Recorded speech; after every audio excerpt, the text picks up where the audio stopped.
जीत की हवस नहीं किसी का कोई वस नहीं, ये जिंदगी है ठोकरों पे वार दूं।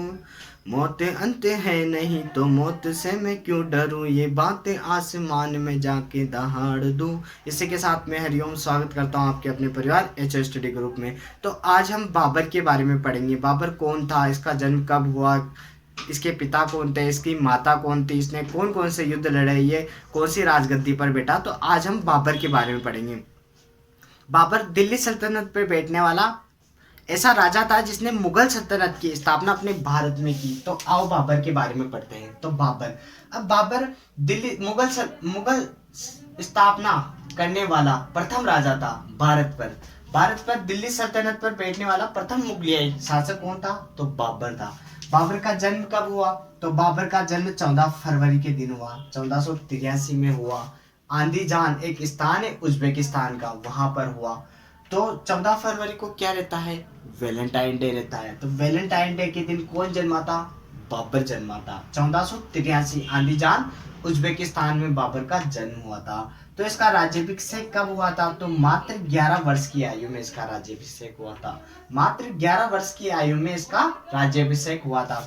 1483 को जन्म हुआ था, तो 11 साल जोड़ के 1494 में इसका राज्याभिषेक हुआ था। इसके पिता कौन थे, तो उमर शेख मिर्जा थे। उमर शेख मिर्जा इसके पिता थे। इसकी माता कौन थी, तो कुतुब मीनार खानम इसकी माता थी। कौन थी, कुतुब मीनार खानम इसकी माता थी बाबर की।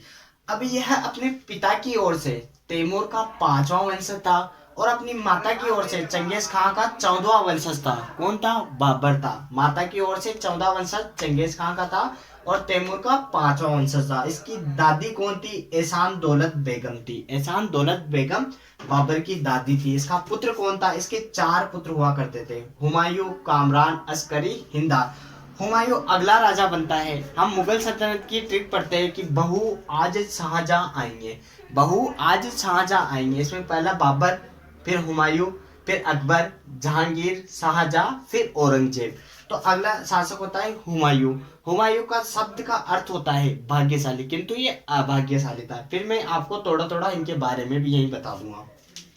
इनकी पुत्री कौन थी, तो गुलबदन बेगम थी। इसने हुमायूं नामा लिखा था। हुमायूं नामा लेखिका कौन थी, गुलबदन बेगम, जो कि बाबर की पुत्री थी और हुमायूं की बहन थी। तो हुमायूं नामा किसने लिखा था, हुमायूं की बहन ने या बाबर की पुत्री गुलबदन बेगम ने लिखा था।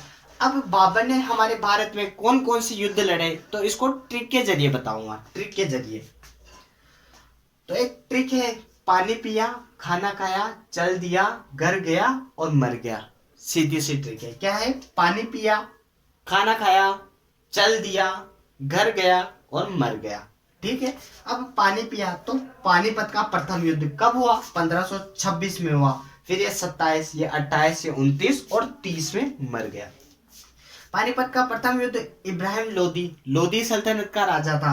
लोदी वंश का राजा था, दिल्ली सल्तनत में बैठने वाला था। तो इब्राहिम लोदी को युद्ध में 1526 पानीपत के प्रथम युद्ध में मार देता है और दिल्ली सल्तनत पर बाबर का राज होता है। अप्रैल 1526 में मुगलियाई सल्तनत का राज हो जाता है दिल्ली सल्तनत पर, पानीपत के प्रथम युद्ध पे। पानीपत पे आ रहा है तो 5वां आक्रमण था भारत का, बाबर ने 5वां आक्रमण किया था भारत पर, पानीपत का प्रथम युद्ध। फिर खाना खाया, खानवा का युद्ध राणा सांगा के साथ होता है। कब होता है, तो मार्च 1527 में होता है, 17 मार्च 1527 में होता है। तो 16 फरवरी 1527 में खानवा का युद्ध भी राणा सांगा के साथ ही होता है। उसमें राणा सांगा विजय रहता है, किंतु इन सारे युद्धों में बाबर विजय रहता है, क्योंकि खानवा के युद्ध में बाबर ने तुर्गमा पद्धति यूज की थी, गाजी की उपाधि प्राप्त की, जिहाद का नारा दिया और कहा कि मैं आज से कोई नशा नहीं करूंगा, और मुसलमान पे लगने वाला तमगा कर माफ कर दिया था। इसलिए यह युद्ध में विजय रहा था। खानवा के युद्ध में राणा सांगा को सैनिकों का भग्नावेश कहते हैं। मेवाड़ के राजा हुआ करते थे राणा सांगा। मेवाड़ के राजा राणा सांगा, शरीर पर 80 घाव थे, एक हाथ नहीं था, एक आंख नहीं थी, एक पैर नहीं था, और फिर भी ये युद्ध में वीरतापूर्ण लड़े हुए थे। तो राणा सांगा के बारे में बता दिया। चल दिया, चंदेरी का युद्ध मेदिनी राय के बीच में हुआ था और 1528 में हुआ था। मेदिनी राय हार गया था और बाबर जीत गया था। सारे युद्ध में बाबर ही जीतता है, ठीक है। घर गया, घाघरा का युद्ध महमूद लोधी जो कि अफगान शासक था 1529 में होता है और बाबर जीतता है और मर गया। तो इसकी मृत्यु 1530 में हुई। 1530 में किसकी मृत्यु हुई? बाबर की मृत्यु हुई। और इसका मकबरा कहाँ है? तो काबुल में है। अब बाबर में ब आ रहा है, मकबरे में ब आ रहा है और काबुल में भी ब आ रहा है, तो ऐसे याद रखना। बाबर का मकबरा कहाँ है? काबुल में है। पानी पिया, खाना खाया, चल दिया, घर गया और मर गया, ठीक है। इजी सी ट्रिक है। पानीपत का प्रथम युद्ध, खानवा का युद्ध, चंदेरी का, घाघरा का, और फिर इसकी मृत्यु है। अब बाबर ने कौन सी चीजें कहाँ से सीखी थी, ये चीजें पढ़ेंगे। तो इसने घोड़ा चलाना तुर्कों से सीखा था, घोड़ा चलाना तुर्कों से सीखा था, और बंदूक चलाना इसने ईरानियों से सीखा था, और तोप चलाना उज्बेकिस्तान के उज्बेकों से सीखा था। तभी तो इसने तोप का तुलगमा पद्धति यूज की थी, तोप चलाने की पद्धति खानवा के युद्ध में यूज की थी। अब मुगल सल्तनत के बारे में थोड़ा थोड़ा पढ़ लेते हैं। तो इसकी एक ट्रिक बताई थी मैंने इनके राजाओं की कि बहू आज शाहजहां आएंगे, बहू आज शाहजहां आएंगे।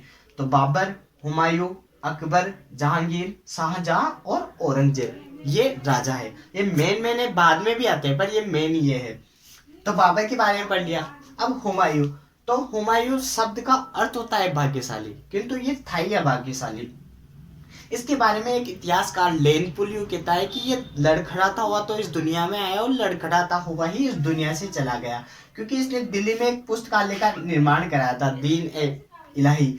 उसी पुस्तकालय की सीढ़ियों से गिरकर इसकी मृत्यु हो गई थी। अकबर के बारे में हम बहुत विस्तार से पढ़ते हैं। अमरकोट में जन्म हुआ था। ये अनपढ़ थे, अनपढ़ गंवार थे, फिर भी अकबर ने बहुत लंबा शासक काल किया है, बहुत लंबा शासक, 4 शासक काल हुए थे इसके टाइम पे। बैरम खान का जो कि इसका संरक्षक हुआ था, महामनिंगा, पेटीकोट, फिर अकबर का शासक काल, इसके टाइम पे 4। अकबर के 9 रत्न हुआ करते थे। अकबर हल्दी घाटी के युद्ध का अकबर के टाइम पे हुआ था। महाराणा प्रताप के समकालीन था, 1542 में जन्म हुआ था, तो 1540 में महाराणा प्रताप का जन्म हुआ। फिर पढ़ते हैं हम जहांगीर। जहांगीर हैवी ड्रिंकर हुआ करता था, हैवी ड्रिंकर, खूब दारू पीता था। हैवी ड्रिंकर कौन था? तो जहांगीर था। किंतु ये चित्रकला का स्वर्ण काल, मुगल काल में चित्रकला का स्वर्ण काल जहांगीर के टाइम पर ही हुआ करता था। जहांगीर। फिर आता है शाहजहां। अकबर अपने राजपुताने से एक विवाह किया था, हरकाबाई, जोधाबाई, जो कि भारमल की पुत्री हुआ करती थी। उसका विवाह अकबर के साथ हुआ करता था। भारमल का बेटा भगवंत दास, उसकी बेटी मानबाई का विवाह जहांगीर के साथ हुआ। शाहजहां में स शब्द आ रहा है, तो मुगल काल का स्थापत्य कला का स्वर्ण काल शाहजहां के टाइम पे था। अपने राजपुताने में राणा कुंभा के टाइम पे था, तो शाहजहां के टाइम पे स्थापत्य कला का स्वर्ण काल था। औरंगजेब, जिसको जिंदा पीर कहते हैं, कट्टर मुसलमान हुआ करता था। यह कुरान की आयतें लिखा करता था, उन्हें बेच के भोजन किया करता था। ये मूर्तियों को तोड़वा दिया करता था, ये हिंदुओं को कटवा दिया करता था। औरंगजेब जिंदा पीर के नाम से जाना जाता है औरंगजेब को। अब ये मुगल सल्तनत के बारे में हमने थोड़ा थोड़ा आज पढ़ लिया। बाबर, फिर एक एक राजा धीरे धीरे पढ़ाएंगे। तो इसी के साथ आपको अच्छा लगे तो हमारे चैनल को लाइक, शेयर, सब्सक्राइब करें और हमारे साथ जुड़े रहे। धन्यवाद।